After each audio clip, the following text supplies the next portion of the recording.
EdutainmentASMR Great Expectations by Charles Dickens. Chapter 12. My mind grew very uneasy on the subject of the pale young gentleman. The more I thought of the fight, and recalled the pale young gentleman on his back in various stages of puffy and encrimsoned countenance, the more certain it appeared that something would be done to me. I felt that the pale young gentleman's blood was on my head, and that the law would avenge it.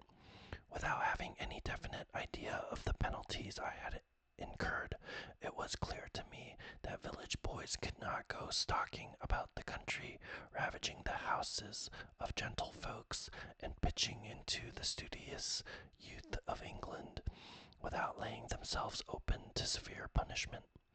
For some days I even kept close at home and looked out the kitchen door with the greatest caution and trepidation before going on an errand, lest the officers of the county jail should pounce upon me. The pale young gentleman's nose had stained my trousers, and I tried to wash out that evidence of my guilt in the dead of night. I had cut my knuckles against the pale young gentleman's teeth, and I twisted my imagination into 1,000 tangles, as I devised incredible ways of accounting for that damnatory circumstance when I should be haled before the judge. When the day came round for my return to the scene of the deed of violence, my terrors reached their height. Whether myrmidons of justice, especially sent down from London, would be lying in ambush behind the gate, whether Miss Havisham, preferring to take personal vengeance for an outrage done to her house, might rise in those grave clothes of hers, draw a pistol, and shoot me dead, whether suborned boys, a numerous band of mercenaries, might be engaged to fall upon me in the brewery and cuff me until I was no more. It was high testimony to my confidence in the spirit of the pale young gentleman that I never imagined him accessory to these retaliations. They always came into my mind as the acts of injudicious relatives of his, goaded on by the state of his visage and an indignant sympathy with the family features. However, go to Miss Havisham's I must, and go I did. And behold, nothing came of the late struggle. It was not alluded to in any way, and no pale young gentleman was to be discovered on the premises. I found the same gate open, and I explored the garden, and even looked at the windows of the detached house, but my view was suddenly stopped by the closed shutters within, and all was lifeless. Only in the corner where the combat had taken place could I detect any evidence of the young man's existence. There were traces of his gore in that spot, and I covered them with garden mold from the eye of man. On the broad landing between Miss Havisham's own room and that other room in which the long table was laid out, I saw a garden chair, a light chair on wheels that you pushed from behind. It had been placed there since my last visit, and I entered that same day on a regular occupation of pushing Miss Havisham in this chair, when she was tired of walking with her hand upon my shoulder, round her own room, and across the landing, and round the other room. Over and over and over again we would make these journeys, and sometimes they would last as long as 3 hours at a stretch. I insensibly fall into a general mention of these journeys as numerous, because it was at once settled that I should return every alternate day at noon for these purposes, and because I am now going to sum up a period of at least 8 or 10 months. As we began to be more used to one another, Miss Havisham talked more to me, and asked me such questions as what had I learnt, and what I was going to be. I told her I was going to be apprenticed to Joe, I believed, and I enlarged upon my knowing nothing and wanting to know everything, in the hope that some help towards that desirable end, but she did not. On the contrary, she seemed to prefer my being ignorant. Neither did she ever give me any money or anything but my daily dinner, nor ever stipulate that I should be paid for my services. Estella was always about, and always let me in and out, but never told me I might kiss her again. Sometimes she would coldly tolerate me, sometimes she would condescend to me, sometimes she would be quite familiar with me, sometimes she would tell me energetically that she hated me. Miss Havisham would often ask me in a whisper, or when we were alone, does she grow prettier and prettier, Pip? And when I said yes, for indeed she did, would seem to enjoy it greedily.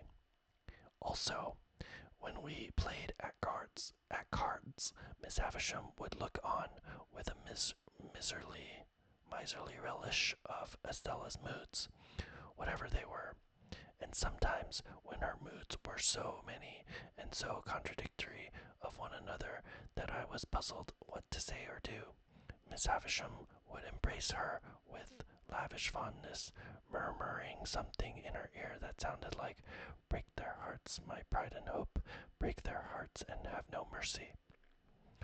There was a song Joe used to hum fragments of at the forge, of which the burden was Old Clem. This was not a very ceremonious way of rendering homage to a patron saint, but I believe Old Clem stood in that relation towards Smiths. It was a song that imitated the measure of beating upon iron, and was a mere lyrical excuse for the introduction of Old Clem's respected name. Thus you were to hammer boys round, Old Clem, with a thump and a sound, Old Clem, beat it out, Old Clem, with a clink for the stout, Old Clem, blow the fire, Old Clem, roaring drier, roaring higher, Old Clem. One day soon after the appearance of the chair, Miss Havisham suddenly saying to me, with the impatient movement of her fingers, there, sing. I was surprised into crooning this ditty as I pushed her over the floor. It happened so to catch her fancy that she took it up in a low brooding voice as if she were singing in her sleep. After that, it became customary with us to have it as we moved about, and Estella would often join in, though the whole strain was so subdued, even when there were three of us, that it made less noise in the grim old house than the lightest breath of wind. What could I become with these surroundings? How could my character fail to be influenced by them? Is it to be wondered at if my thoughts were dazed, as my eyes were when I came out into the natural light from the misty yellow rooms? Perhaps I might have told Joe about the pale young gentleman if I had not previously been betrayed into those enormous inventions to which I had confessed. Under the circumstances, I felt that Joe could hardly fail to discern in the pale young gentleman an appropriate passenger to be put into the black velvet coach. Therefore, I said nothing of him. Besides that shrinking from having Miss Havisham and Estella discussed, which had come upon me in the beginning, grew much more potent as time went on. I reposed complete confidence in no one but Biddy, but I told poor Biddy everything. Why it came natural to me to do so, and why Biddy had a deep concern in everything I told her, I did not know then, though I think I know now.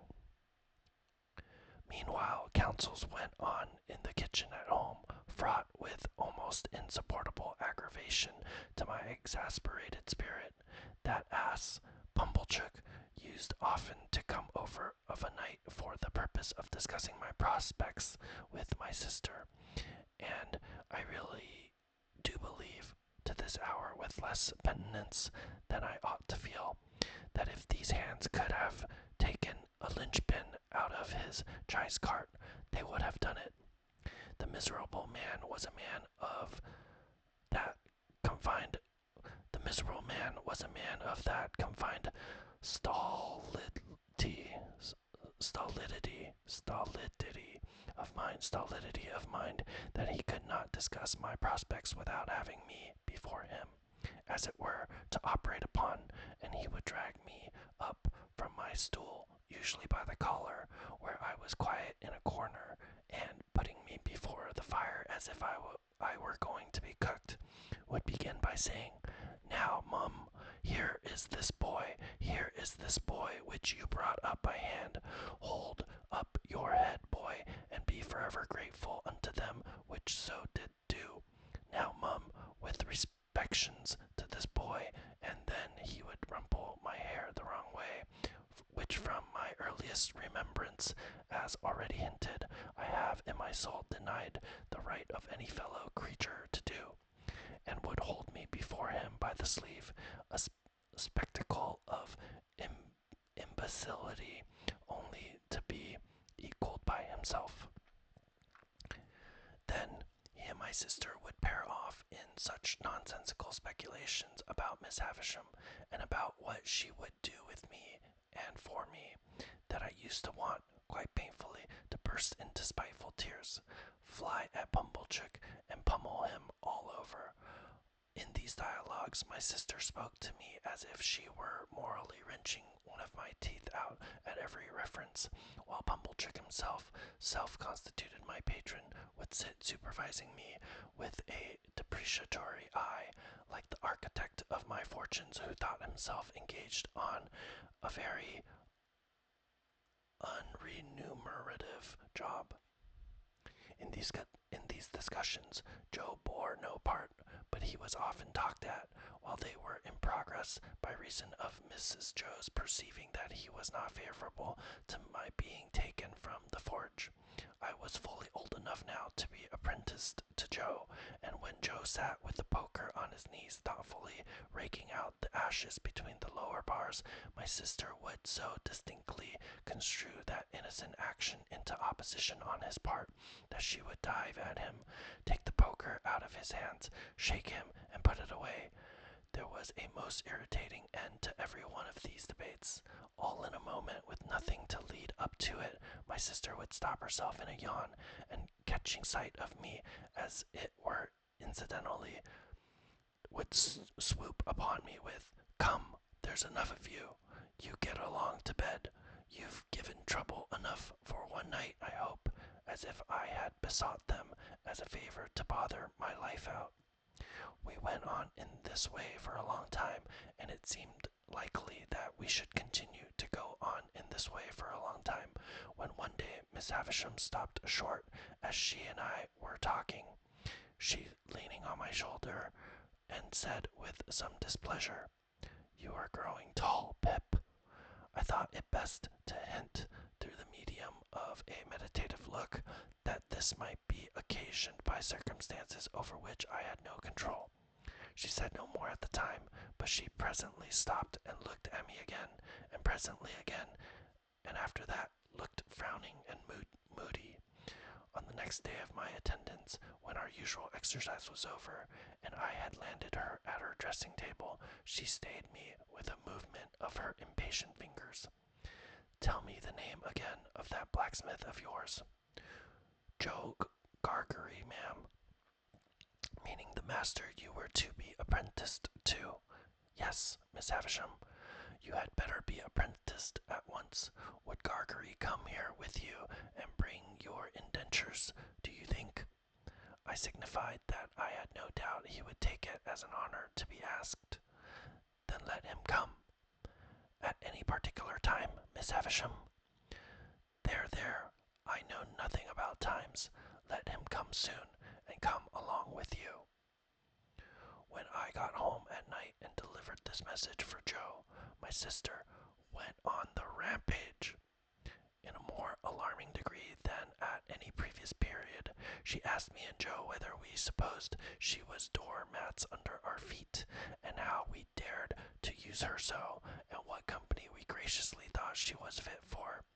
When she had exhausted a torrent of such inquiries, she threw a candlestick at Joe, burst into a loud sobbing, got out the dustpan, which was always a very bad sign, put on her coarse apron, and began cleaning up to a terrible extent not satisfied with a dry cleaning, she took to a pail and scrubbing brush and cleaned us out of the house and home, so that we stood shivering in the backyard. It was 10 o'clock at night before we ventured to creep in again, and then she asked Joe why he hadn't married a negress slave at once.